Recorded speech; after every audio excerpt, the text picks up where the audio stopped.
Welcome to the 89th episode of the Reading and Writing Podcast. I'm your host, Jeff Rutherford. Stay tuned for my interview with Peter Ames Carlin, author of the new Bruce Springsteen biography, Bruce, which has just been published by Simon & Schuster. Stay tuned for the interview. Welcome back to the Reading and Writing Podcast. My guest today is Peter Ames Carlin, the author of Bruce, a new Bruce Springsteen biography that was published last week. Peter is also the author of Paul McCartney, A Life, and Catch a Wave, The Rise, Fall, and Redemption of the Beach Boys' Brian Wilson. Peter, welcome to the podcast. Hey, thanks for having me, Jeff. Sure. Well, as I just mentioned, you wrote a Paul McCartney bio, so you're used to writing about rock and roll stars with huge, faithful audiences. When you decided to write a biography of Bruce Springsteen, did it ever give you pause, given the devoted fans who parse every lyric and go to every show imaginable? And I wonder too, did the fact that there's a number of Bruce bios and other literature out there, did that intimidate you at all? You know something? Once I talked to Dave Marsh, who, as most people know, I think wrote a lot of really groundbreaking stuff about Bruce, particularly in the 70s and the 80s. When Bruce was, when Bruce still kind of needed to make his name around the country and then around the world, and Dave has been very close to Bruce and John Landau and that whole inner circle ever since. I called him first when this offer to write this book came my way, just to double check that he wasn't, that he hadn't been saving string, putting together the mammoth volume on Bruce's entire life and career, because if he was doing that, there was just no point in me going on. Sure. But it turned out he wasn't, and he actually encouraged me to do it. And I figured that once I had that, once I had sort of Dave's tacit approval, that I was going to be okay. I mean, I had read a lot of the books about Bruce because I'd followed his career since I was 15 years old. So, so I had a really good sense of what was out there and, what parts of the story had been told. And it became pretty clear to me early on that there was plenty of room for me or anyone else to go in and, and really write the kind of book that I was interested in reading. Because, the way books start with me is I look for the book on a topic that I really want to read, the sort of a book, and when I can't find it, then I get this itch to, and I have the arrogance to think that I could maybe write it myself. So that's how I get started. That's great. Well, unlike some of those other books, Bruce cooperated with you on your new book, Bruce. First of all, how did you decide to write about Springsteen? You just mentioned that, you go out and look, but I wondered if there was another impetus for that. And second, how did you secure his cooperation? He's someone who's in the public eye, but I also know from reading a lot about him as well that he's also someone who tightly controls his access to the media and what interviews he does and doesn't do. Yeah. Well, let me start with the first part of the question, which was, how do I choose my topics? Is that where we were? I was just wondering. I mean, you had said that when you go out and you look for a book and you can't find it, that's oftentimes a motivation. But I wondered if there was any other impetus behind the Bruce bio that you just published. Well, this is the third music biography I've done in a row.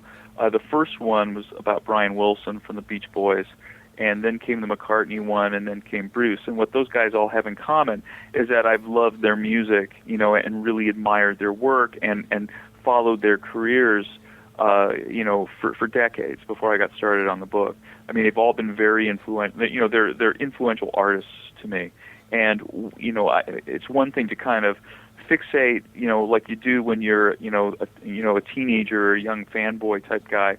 But I just the way my mind works, I always, eventually find myself trying to place them within a larger kind of cultural and historical context. Not to write a dry sort of academic book about all that, which a lot of great ones have been written, and they're great, and they're not necessarily dry so you don't want to read them, but they're enormously serious about that kind of historic academic historian type of approach, which I could never, I don't have the bandwidth to pull off myself. So, eventually when it came time to think like, well, what am I going to do after Paul McCartney? It came back to the same question of what could I get so obsessed about, or what am I already so interested in enough about that I could hang on to this and pursue it and really dig into it for 2+ years. And after Brian Wilson and Paul McCartney, next came, it was clear to me that Bruce Springsteen would be an awesome choice, because once I figured out that there seemed to be a hole in the literature about him, and that maybe I could fill it, and then the people at Simon & Schuster said, like, oh, all right, we'll let you go do that. That sounds like it could work out.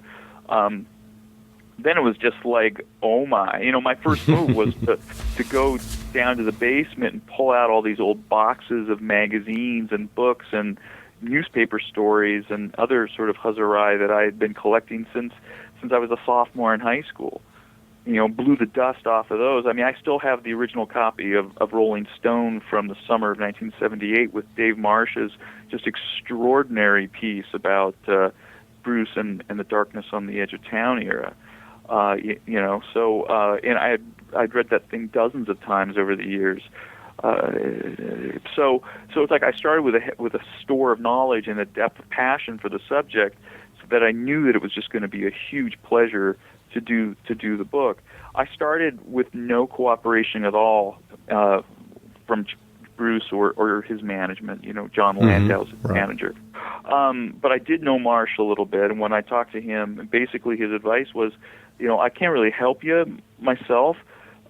Because he's too close. He was saying, and also his wife is Bruce's co-manager. She's John Landau's partner now at John Landau Management, and she's been on the scene for 35 years at this point. So yeah, you don't tell your wife. You don't walk into your wife's office and start telling them who they should be talking to or not or whatever. And Dave's a really smart guy. So he just said, look, go off and research the book that you want to write.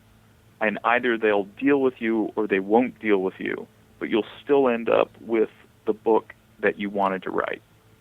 And so he said, obviously your first step is going to be to go to Bruce's publicist, and when you do that, she's going to say no. That's just all there is to it. But really what that means is, if you need an answer today, it's no. But if you can wait, it's maybe. So stick with the maybe and just keep going.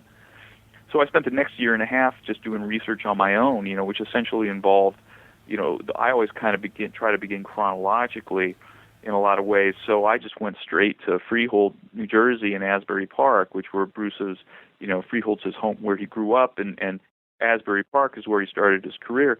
And, looked up a few people and got to know them a little bit and spent some time in the bars and getting to know people, and that was a fun part of the research, let me tell you. And then I just ended up, what you try to do when you're investigating something as a reporter is just get to know people, get to know the landscape, figure out where things happened, get to know folks who were there at the time, and or know someone who was a neighbor or something, and you just sort of build the story from there.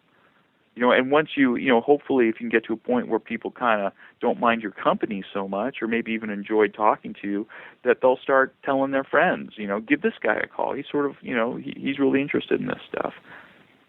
Interesting. So I did that for like a year and a half, and went up through, talked to a lot of the guys he'd worked with at, the former executives at Columbia Records, and got to know their side of the story, and talked to some of the musicians from the early days, like Vinny Lopez and some of the guys from the Castiles and Bruce's other pre-E Street band. And, I think eventually, they heard enough of my name coming from so many places that, as Landau said later to me, you were a moving train. And I think that they felt like, this guy's kind of serious about this, like he keeps not going away. Plus also, and I'm guessing they heard some good stuff about what I seemed to be interested in and what I wasn't interested in, which was, one of those tabloidy type things. Right. So, And so he, gave me a ring, and we talked for a while, and then met for drinks the next week in New York, where I just, happened to be going. And at that point, it was like, okay, I think we're basically ready to play ball.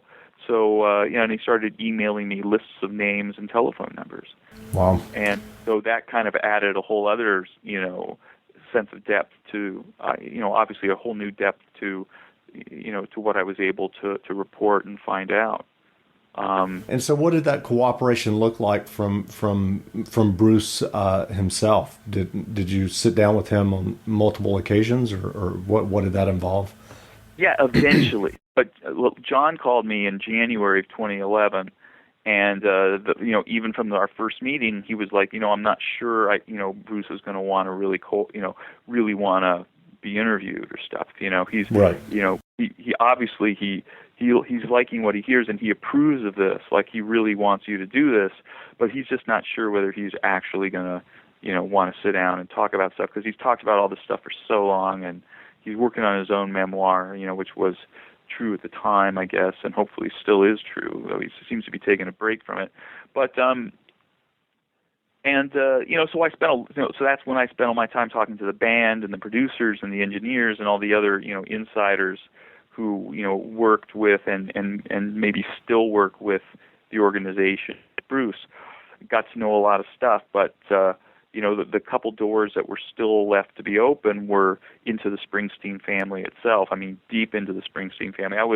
Bruce was kind of opening up a door here and there, so I talked to his sister Pam in L.A., who's his youngest sister, in, I think, June or May of 2011.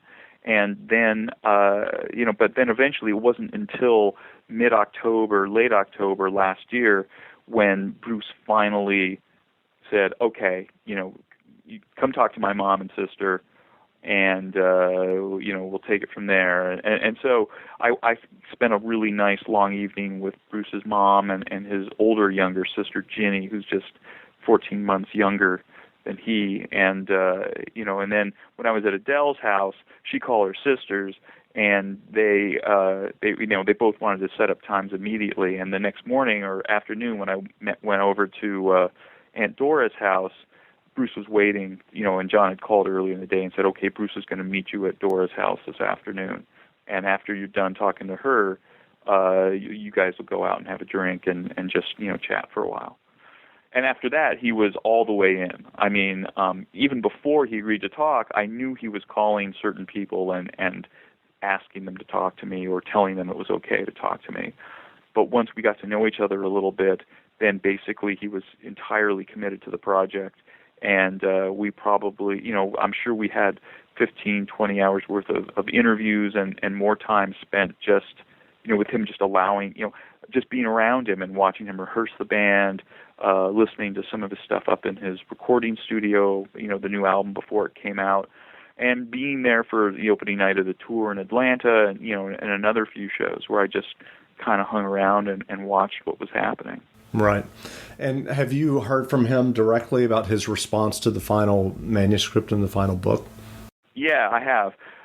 He liked it. He was very, it was very sweet. What he had to say was very kind, and it made me feel good because I felt like I wasn't, that I had ended up telling a story that he recognized and felt moved by. The one understanding was that he always had going into this was that I was absolutely independent. I mean, and I should emphasize that even after I was working pretty closely with John and they were allowing me access to all this stuff, it was exceptionally clear every step of the way that I was completely independent and that they expected me to do whatever I wanted to with the writing, right? However it came out. And, and that was obviously very freeing. And Bruce's main concern was that, was that he wanted it to be honest. And if that meant putting stuff in there that he knew was going to make him look bad, he was all for it. And, the one thing he told me was at one point when we were talking about, the manuscript, he'd read parts of it and we had a conversation. I let him look at it just for just for accuracy's sake. And, especially since so much of his family story was involved and that there were people who weren't famous or weren't around to talk to themselves. I mean, just civilians who ended up being written about, and sometimes in great depth in the book. And I really felt like I owed it to the Springsteen family and to be accurate about it, for them to get a chance to look at it, and if they had strong feelings about something or someone they thought was mischaracterized, that I would, that everybody would get a chance to add whatever thoughts they had. And essentially, nobody asked for anything to be changed. Gotcha. And there were few adjustments for chronology or spellings and that kind of stuff. But that was really it. And Bruce's main concern was, he actually said at one point when the book was essentially done, but we were tinkering with it, he said, "Look, if there's anything you found out about me that you think that you left out because you were worried it might make me feel uncomfortable or feel bad, put it in." And that was his instruction. Just put it in. Anything. That's great. So earlier you mentioned that you felt that as you read other books, you felt that there was a hole in the Bruce kind of literature and biographies. Is it possible for you to describe what you felt that hole was? Sure. I've there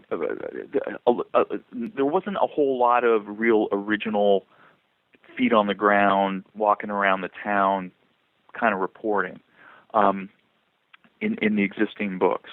When Dave Marsh's books are incredibly detailed and vivid and full of all inside reported information about Bruce Springsteen's world and the world of the band, and sort of inside that, I don't want to say bubble, but inside their inner circle, how things flowed and what was going on and what was happening with Bruce during that time. But I think at the point when he did those, Bruce was extra super sensitive about his background and stuff. And also, Dave had such a great story to tell along those lines. It would almost been off topic to dig around and look up his kindergarten friends. but at the time I didn't have any access at all. So I did talk to the kindergarten friends, and the baseball teammates and from Little League and everybody I could get my hands, everybody I could come across, and made some, and eventually, and especially when it came to the Asbury Park stuff, like when Bruce was just getting started in the late 60s there, there are tons of guys there, and they're just like cool, normal guys now.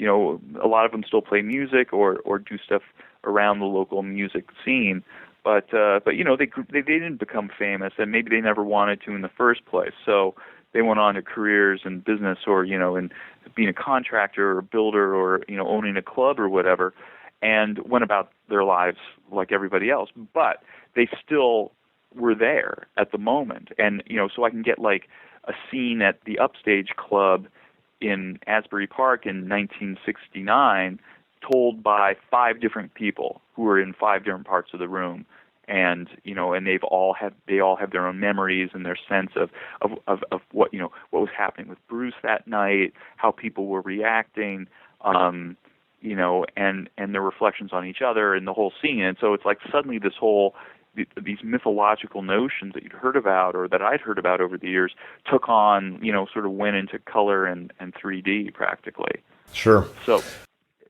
it was that kind of thing. It was just like, I've done investigative reporting before, so it's just like, man, it's to say it's a shotgun approach makes it sound kind of sloppy, but it's just thorough. You just invest a lot of time on the telephone and walk in the streets to to get a sense of what was going on.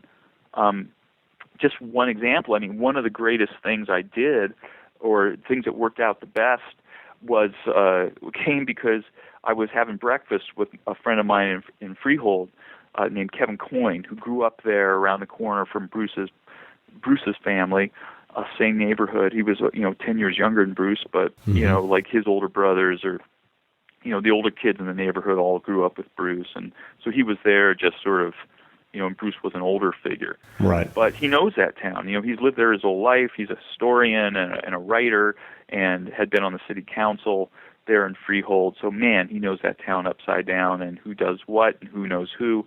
And he basically grabbed me by the ear and led me to the barber shop on South Street, Joe's. And that's where Bruce got his haircut as a kid. Everybody gets their haircut at Joe's. And go there on a Saturday morning, he instructed me, when Barney DiBenedetto, who ran the store from from the 40s on, and now his son runs the store, and Barney's dad was Joe. He's there in the back chair there, tending to he's retired, but on Saturday mornings he cuts the hair of his regulars, whose hair he's been cutting for decades. So they were all there, and so within the space of a few hours, Barney was telling me all about Bruce's Little League career, because he coached the other team, the team that beat their team out for the championship in 1961. Yeah, I read that anecdote in the book. So Barney was there, and the former chief of police was there, and the cop that tended to Bruce after his motorcycle accident in 1968, and people who lived across the street, and they know Bruce's parents. They grew up with Bruce's parents. They knew Bruce's parents. They knew little Bruce when he was a sprite, and that's his world, and that's their existence, and they were happy to tell me all about it. Right. That sounds great. Exhaustive research. I'm curious. I mean, during your work on doing all of this and your work on the book, was there one anecdote or one story that you heard about Bruce along the way that surprised you and that you hadn't heard before and really stuck in your mind? Sure. Well, the whole thing, I mean, for me, the real explosive stuff in terms of my comprehension of Bruce was what I learned about his family and his early childhood.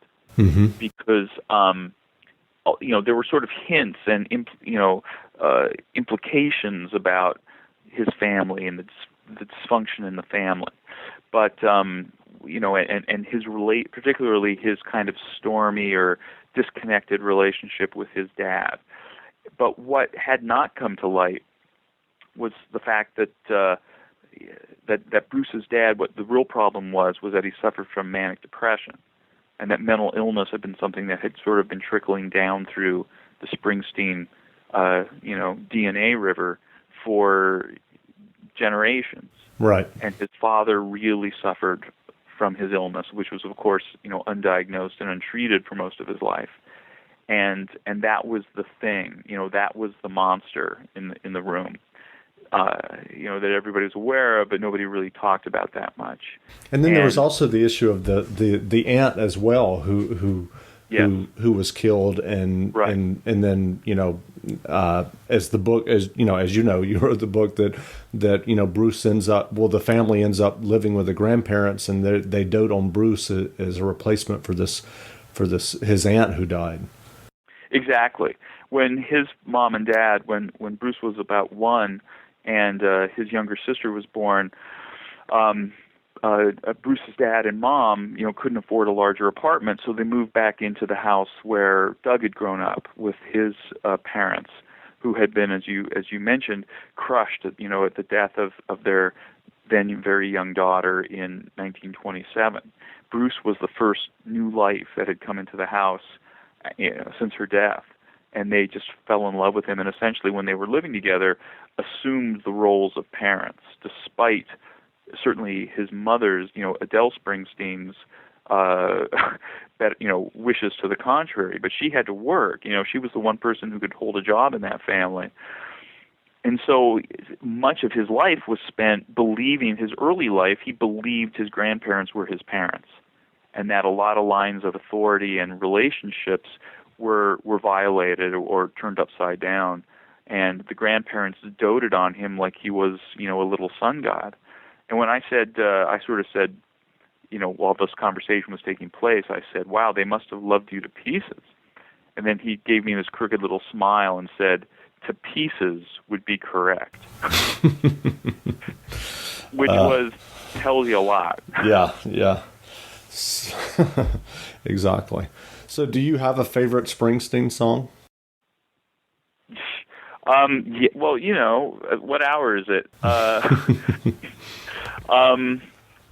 I have 100 favorite Springsteen songs. I mean, and some I go back to repeatedly, and some I listen to under certain. I'll suddenly think, oh no, this is it. This is my favorite song. Well, top 3 or 4 then. All right. So like this morning, I was listening to this bootleg outtake of "Follow That Dream," great unrecorded or unreleased song from the mid '80s, which is inspired by an Elvis Presley song, but Bruce turns it into something else entirely different and passionate and beautiful. I love that song. I love Racing in the Streets and The Promised Land, and I love Girls in Their Summer Clothes from Magic, and I love Death to My Hometown off the new record, and American Land, and I mean, the list goes on and on. I love virtually every song on Wild and Innocent and the E Street Shuffle has at one time or another been my favorite Springsteen song, particularly when we're talking about the second side. Incident in New York, Incident on 57th Street and New York City Serenade, I think are just jaw-dropping. So how's that? That's my favorite. That sounds song. good. I all I can say is I can relate. I'm the same way. I listen to all of them and it changes. I'm curious. What do you think is the biggest misperception that some people might have about Bruce, given everything that you've researched and your access to him and the E Street Band? Well, people, and this is something Bruce is very conscious of too, is that some people, they see him, they mistake his kind of caricature, which at times, and he's had a role in creating that persona. So it's not like his hands are exactly clean here, but people mistake that kind of working class, clean cut sort of working class hero with the muscles and the, and the tight jeans from the mid '80s as being him. That he changes clothes in a phone booth and sort of zips around. And he ain't that, and that's who he wants to be. I mean, that's the best Bruce he can imagine, and he puts all his energy and tons of energy into being that guy as much as he possibly can. But the truth is, he's a very human person, which is to say, he has all the flaws and all the warmth and all the occasional nastiness of a person, and especially as a person who has been the center of attention his entire adult life. I mean, the guy walks. When was the last time Bruce was in a room with someone who was cooler than he was? I don't think that happens. I don't think that happens when he's in the White House. And I think that the President of the United States knows that perfectly well, and that's why he admires Bruce so much. So it's like, wow. But on the other hand, he's walking down the streets of Freehold with his shopping list, so, and taking pizza off of his buddy's platter, taking a leftover slice of pizza off his buddy's plates because they said, "Oh, we're done," and and he was hungry, so right. Off he went. So, do you think, in terms of creatively, and some people who are diehard Bruce fans might point to the early '90s and the double album that the 2 albums that he did without the E Street Band. But do you think that did you get the sense from your conversations with him that there are any regrets creatively about the stuff that he's recorded and released over the years? Yeah. I think that he has. I mean, look, some albums are better than others. That's just inevitable. Some songs are better than others, and some big concept, he tried to work on, it just didn't work out, right? So that's just what happens in the world. So, in real life. But does he regret stuff like that? I don't know that he does. I think he wishes that he would have been a little more, sensitive or less, what's the word I'm looking for? Kind of absolutist about the declared breakup of the E Street Band in 1989. Right. I think his intention was different, but in the moment, in the heat of that particular moment, he sort of had to clear the decks. Sure. Because he needed to do something else. He needed to work with other people and explore different kinds of music and different kinds of setups. So some of the records that came after that maybe didn't live up to the highest possible standards. But on the other hand, the journey that took him through there, I think he sees as remarkably successful, because it opened up doors and ideas and thoughts and experiences that he never would have had if he just kept plugging away with the E Street Band for those years. Sure. Unfortunately, two members of the E Street Band have died, Danny Federici and Clarence Clemens. In your conversations with Bruce, how do you feel that he dealt with those deaths? Especially, I mean, the musicians, especially Clarence, were key to his sound and stage persona. Mm-hmm. Well, it was crushing. I mean, particularly, in both cases, he played with Danny since they were both teenagers.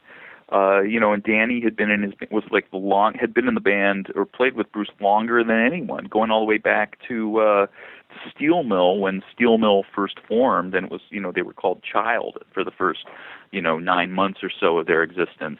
So he was the one who, you remember back in the Born in the USA tour, Bruce presented him with a washer and dryer for his 15th anniversary on stage with the band, which actually also hilariously was Bruce's own washer and dryer. They were playing he was living in L.A. at the time, or had a house in L.A., and so he just got some roadies to go up to his house and unplug his actual washer dryer and move them down to the Coliseum or the arena where they were playing, and they rolled it out on stage at one point for the presentation, which I thought was pretty funny. But Danny was, all you can do is grieve and go on. And fortunately, I mean, happily, they had Charlie Giordano, who just kind of managed to fit right in, and I think a large part of Charlie's particular magic, both as a musician and a person, was to understand that he was filling a slot that was essentially really unfillable, in a kind of spiritual way.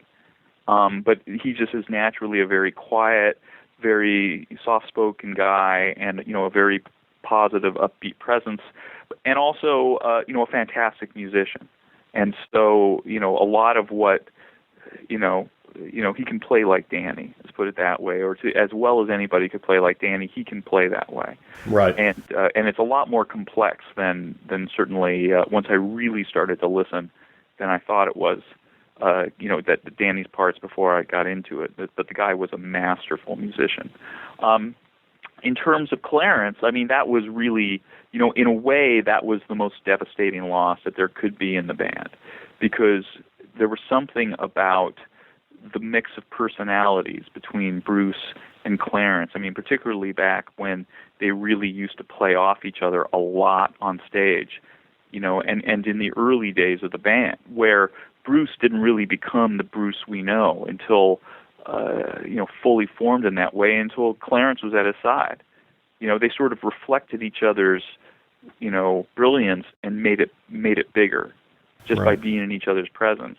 And Bruce was fully aware of that. And Clarence played, very distinct and very important roles, both in, the band's performances and also, obviously his saxophone sound too. So, and they were very close and on ways that were very, unspoken and just kind of on a spiritual level. And when he lost Clarence, when Clarence passed, a year and a half ago, it was, as Bruce said later, and I think very accurately, it was elemental.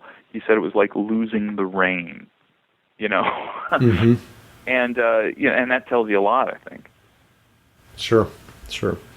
Well, in your book, we've talked about how you really went back and looked at the family history and relationships. And in your book, you write about Springsteen's grandparents on his father's side, who I guess the best way to describe them, they weren't very hard workers. And obviously you talked about his father dealing with manic depression, but also the fact that his father came back from World War II and moved back in with his parents and basically didn't even look for a job for a while. And then, there's also the once Bruce was born, and there's the anecdote in there as well where it came time for him to go to school, and his grandparents actually encouraged his mom not to even send him to school. They just had this very, I'm not even sure how you would describe it, kind of a very unconventional and not very hardworking. And I guess as someone who knows a lot about Springsteen, I guess that really kind of struck me, because for those listeners who may be unaware and think that Springsteen has led this kind of carefree rock and roll lifestyle, I mean, it's been documented in numerous books, including yours, that during the Born to Run recording sessions and Darkness on the Edge of Town, I mean, they would go into the studio for 15 or 17 hours a day and work on one single drum sound, and then end up throwing it away and spending another 16 or 17 hours recording another drum sound.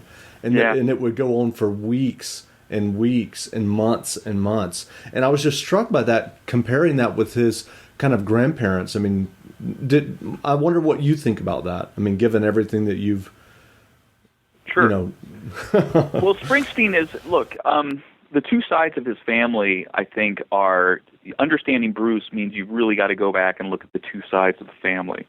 Who these people were and what the stories of their families were. Because one of the sort of fascinating things about Bruce is that, his blood carries essentially the two archetypical American experiences. The Springsteen side of his family, emigrated from Holland in the 17th century. There have been Springsteens in Monmouth County since 100 years before the American Revolution. They're old as the dirt out there, and generations and generations of agrarian workers, of early industrial workers, people who just grew up, their hands and their backs and their muscles, are what built the country, in their small way, and always have been so. But the problem is that, over the years, I mean, I don't know, I mean, it's not just because, you're part of an old family or whatever, but their particular family had a certain amount of, mental instability that kind of trickled down through the DNA. Not everybody was touched by it, but the people who were tended to be touched pretty heavily.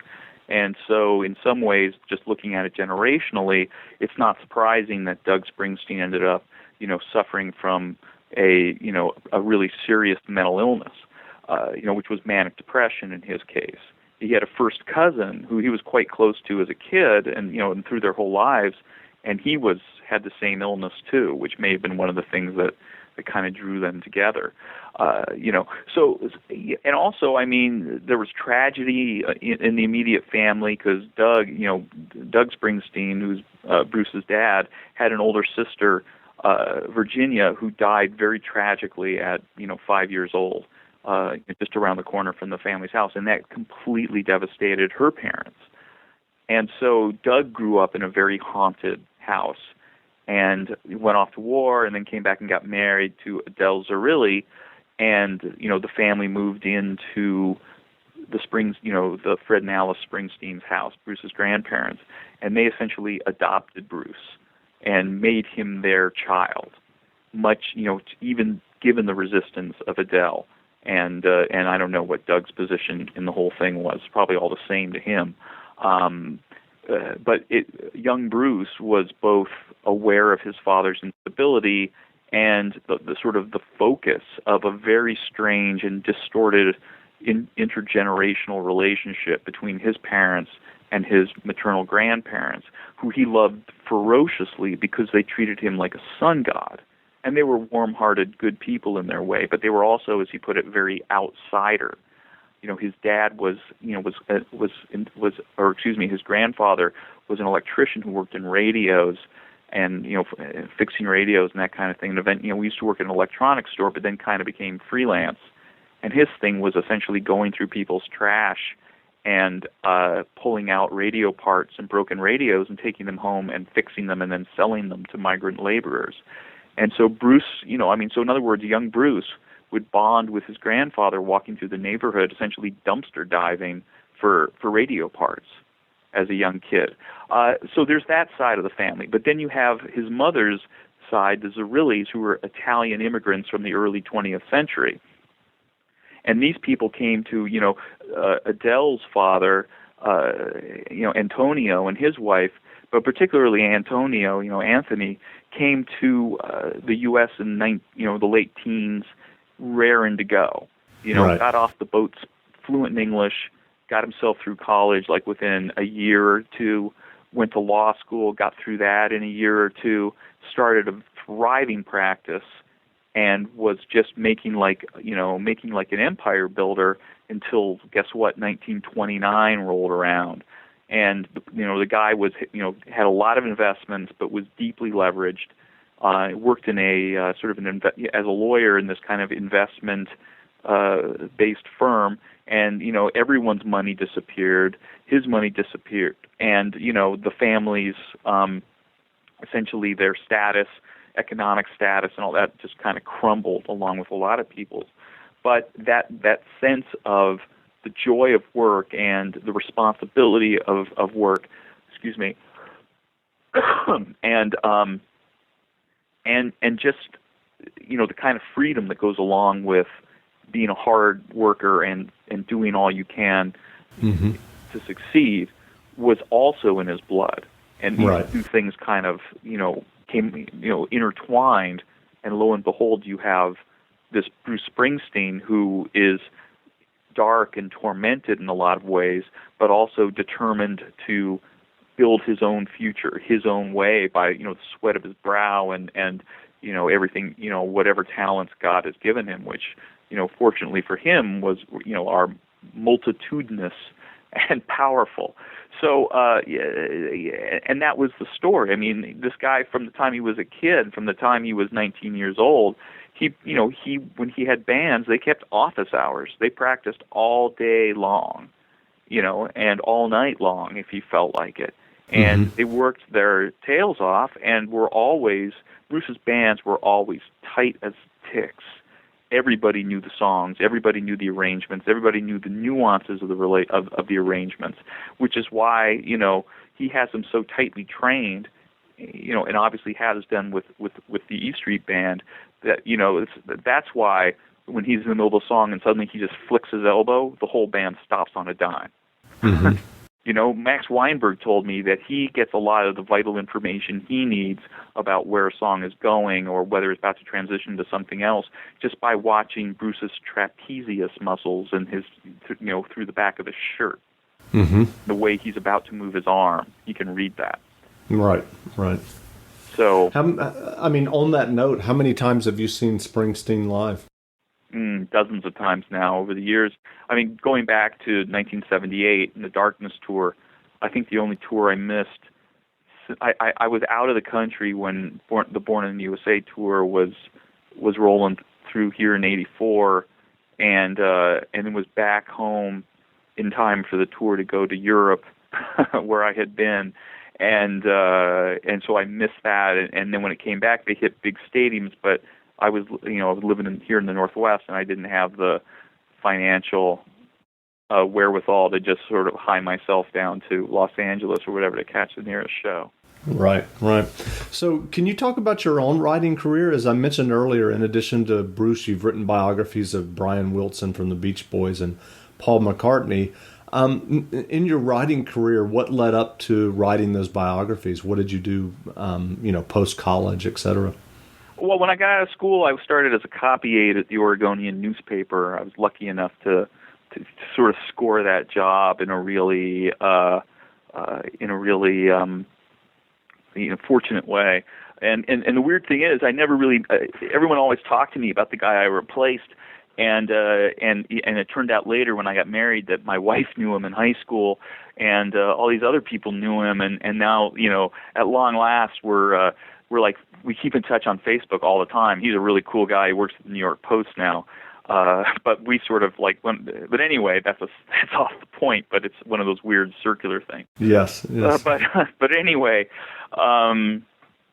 so I did that. I started freelancing once I got to the Oregonian, just book reviews and concert reviews and that kind of stuff. I was always deeply into popular culture, and and then I quit in '87 and worked on my own as a freelance writer for the next 8 years or so, 8.5 years, and then got a sort of freakish job offer to go move to New York and work at People magazine, which I did for 4.5, between, I think, early '96 and the end of 2000. And that was a tremendous amount of fun and very educational and full of neat people. Came back here, moved back to Portland to work as the TV critic at the Oregonian newspaper, and did that job for about, 8.5 years. And then they decided to, when the whole newspaper industry was kind of going down the tubes, they decided to eliminate the TV critic job, the full-time job, and I kind of became a feature reporter, and to sort of assuage my sort of unhappiness with the end of the TV beat, they just sort of let me do the sorts of stories I wanted to do. So I got to do a bunch of different kinds of interesting to me, sort of culture-based but not popular culture-based stories. But all the time from the early, the time I was a TV critic forward, I was always pretty much had a book going on the side. And these somehow always, I was always trying to kind of, to try to professionalize my boyhood fascinations, my ongoing obsessions. And so far so good on that front, because anyone who knew me when I was in high school knows that like the three musicians I talked about endlessly were Brian Wilson and Paul McCartney and Bruce Springsteen. So, I'm running out of heroes, but so far so good. They've served me well. Yeah. So what is your writing process like? Do you have a specific workflow or specific tools? Do you just use Word or? Well, I just it sort of goes in phases. Some days are all about reporting. I mean, weeks, months, some years are all about really reporting stuff, being on the phone, getting interviews, begging people for interviews, you trying to schedule them, that kind of stuff, and spending time on the phone just, with the phone tucked over my shoulder and just, typing as fast as I can or taping or whatever. And then there's like the months or years where I spend actually trying to take all that stuff and turn it into a book. And, that's when I begin to feel kind of damaged as an individual, because as any writer will tell you, I mean, everybody, obviously it's kind of a dream to be a professional writer until you actually have to sit down and write professionally, which turns out to be a huge pain in the ass, because, it takes a long time to get, at least for me, and my sad little friends, it takes a long time to kind of get to the emotional place where it begins to make sense. You really have to. I feel like a scuba diver. I got to kind of like descend into the material I'm trying to write about to try to absorb, the feelings and the nuances and the real emotional story taking place behind all these facts and dates. Because that's what you're looking for. At least that's what I'm looking for. I mean, to me, that's the key of the whole story, that everything you write has to be about people having emotional experiences, being governed by the heat of their emotions. Because when someone's up to something significant, it's all about that. They're processing something. They're sublimating something. They're sort of creating magic in a way. And to try, and my sort of white whale, I guess, when it comes to writing about people, is finding that kind of nexus between, them walking, their feet scuffling down the street, in that experience, and the sudden creative bolt of lightning, and how the experience of what they see when they walk down the street, or whatever sent them out the door to walk down the street, how that somehow creates the energy, that will attract that lightning, the bolt out of the blue, that results in art. And that's, to me, that I'm endlessly fascinated by that. And it's not necessarily just art; it's just any kind of creative person who is up to big stuff, or up to anything really.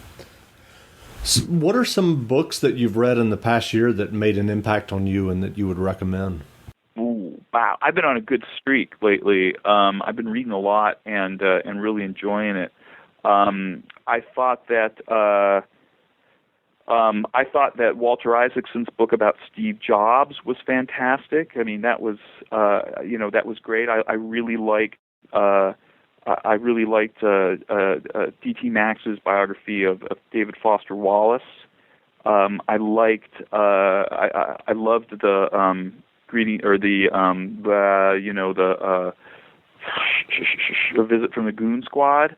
I thought that was a fantastic novel. Jennifer Egan's book, yeah, that was brilliant. I was really moved by that. I liked Gary Steingart's book. I can't remember the exact series of words. A crazy, true, tragic love story, futuristic book. I thought that was brilliant, and I thought his vision of the future was hysterically funny and incredibly dark and just terrifyingly, probably completely accurate. Like in 20 years, that will be our lives.